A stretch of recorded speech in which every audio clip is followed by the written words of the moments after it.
नमस्कार मित्रों। भारत में उच्च शिक्षा का भूत, भविष्य और वर्तमान, अगर इस पर हम नज़र डालें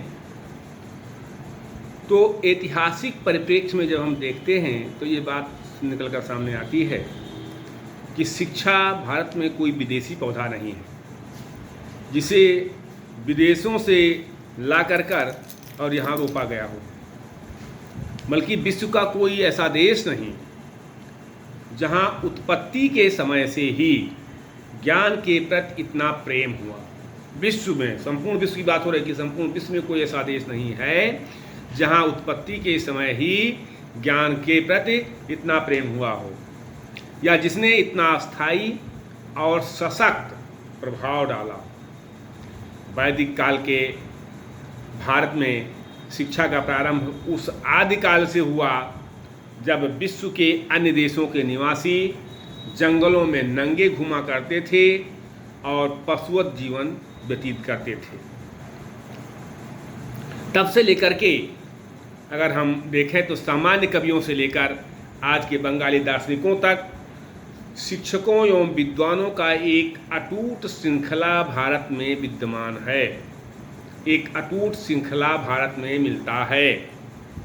भारतीय शिक्षा का अगर ऐतिहासिक परिप्रेक्ष्य आप देखें तो 5 खंडों में बांटा गया है भारतीय शिक्षा के इतिहास को। वैदिक कालीन शिक्षा 2500 ईसा पूर्व से 500 ईसा पूर्व तक, बौद्ध कालीन शिक्षा 500 ईसा पूर्व से 1200 ईस्वी तक, मुस्लिम कालीन शिक्षा 1200 ईस्वी से 1707 तक, और ब्रिटिश कालीन शिक्षा 1707 से लेकर के और 1947 तक, और स्वतंत्रताकालीन शिक्षा 1947 से और अब तक।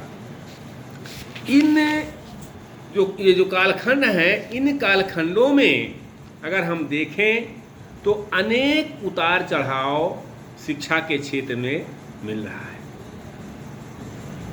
कहीं धूप और कहीं छांव, दोनों रूप शिक्षा के परिदृश्य में दिखाई पड़ते हैं।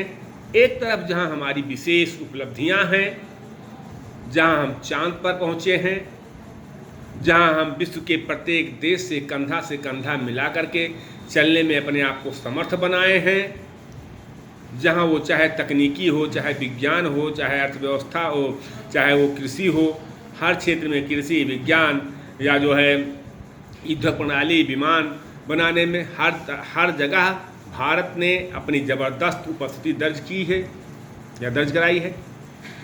तो दूसरी तरफ इसका एक दुखद पहलू भी है। क्या दुखद पहलू है? कि हम केवल ज्ञान पर बल देते देते इतना आगे निकल गए कि हम अपने संस्कारों को छोड़ दिए। देखिए, ज्ञान और संस्कार दो चीजें हैं। केवल ज्ञान पर बल देने से विद्यालय ज्ञान की दुकान, अध्यापक ज्ञान या सूचना विक्रेता, छात्र ज्ञान के क्रेता बनकर रह जाएंगे। ये एडम्स ने एक सेंटेंस कहा है। हमें अपने विद्यालयों में भारतीय ज्ञान परंपरा के आधार पर जो शिक्षा व्यवस्था है वो लागू करना होगा, अर्थात ज्ञान के साथ साथ संस्कार भी। आज की जो हमारी शिक्षा व्यवस्था है वो शिक्षा व्यवस्था हमारे बच्चों को कार तो दे रही है, यानी पैसा कमा के कार तो खरीद ले रही है, लेकिन संस्कार नहीं दे रही है। तो संस्कार विहीन शिक्षा के कारण हमारे समाज में आज अनेक कुरीतियाँ उत्पन्न हो गई हैं। वो चाहे जातिवाद हो, भाषावाद हो, परिवारवाद हो, क्षेत्रवाद हो, तमाम तरह की विकृतियाँ, आदर्शता, ज्ञान शून्यता, चरित्रहीनता, भ्रष्टाचार, क्षेत्रवाद, जातिवाद, भाषावाद, परिवारवाद, ये तमाम चीज़ें विद्यमान हैं।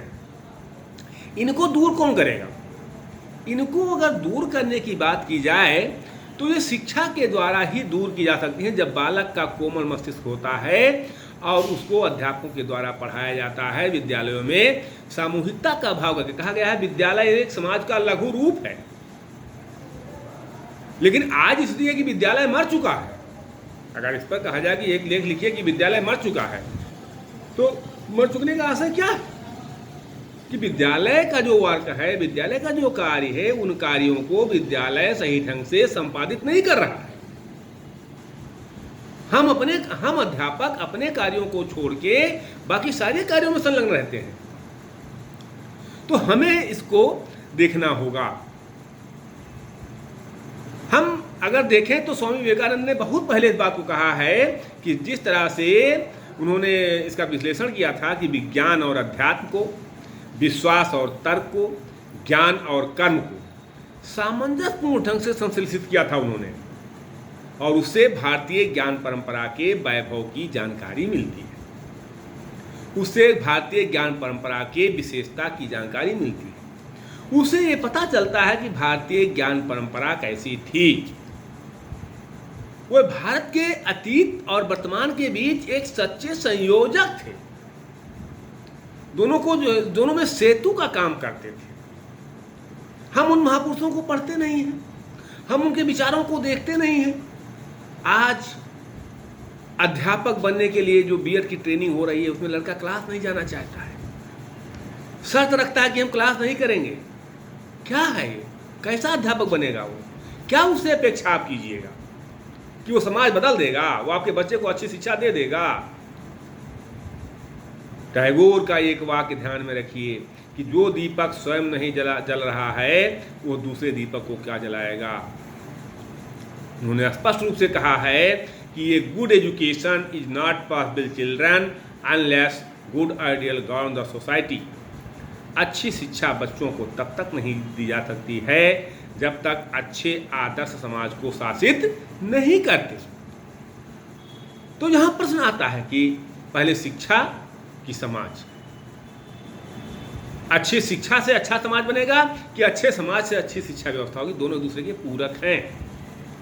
शिक्षा और समाज दोनों एक दूसरे के पूरक हैं। हमको केवल इतना कहना है कि हमें अपने देश में संस्कार युक्त शिक्षा की व्यवस्था करनी है। हम अपने आदर्शों को भूल गए। हमारे आदर्श से प्रातः काल उठ के रघुनाथा माता पिता गुरु नाम महिमाथा। आज कितने विद्यार्थी ऐसा है जो अपने माता पिता को प्रणाम करता है। गुरु को तो छोड़ दीजिए, माता पिता को कितना लोग प्रणाम करता है? नहीं करता है। Good bye, bye mummy, bye papa कहता है। हम ये संस्कार दे रहे हैं, हम ये संस्कार दे रहे हैं और चाहते हैं कि हमारा बच्चा हमको फिर बाद में आज पहले तो अनाथालय, पहले तो वृद्धाश्रम नहीं हुआ करते थे। आज वृद्धाश्रम में, अब वृद्धाश्रम में आप जाइए तो देखिए वहाँ किसके पिताजी मिलते हैं? किसान के पिताजी नहीं मिलते। वहाँ IAS, IPS, IFS, doctor, engineer, professor, इनके पिताजी मिलते हैं। तो अब आप ये प्रश्न पूछते हैं तो क्या इनको डॉक्टर, इंजीनियर, आईएएस ना बनाया जाए? नहीं, बनाया जाए, बने वो, लेकिन उनको ये संस्कार भी दिया जाए कि जिस घर से बुजुर्ग मुस्कुराते हुए निकलते हैं वहाँ ये माना जाता है कि ये बड़े लोगों का घर है, ये बड़े लोगों का घर है। इस बात को हमेशा ध्यान में रखिए और संस्कार युक्त शिक्षा अपने बच्चों को दीजिए, जिससे वो संस्कारवान बने और भारत महान बने। भारत की जो विश्व में जो है स्थान था, वो स्थान बरकरार हो। इन्हीं शब्दों के साथ मैं अपनी वाणी को विराम देता हूँ। बहुत बहुत धन्यवाद सभी को।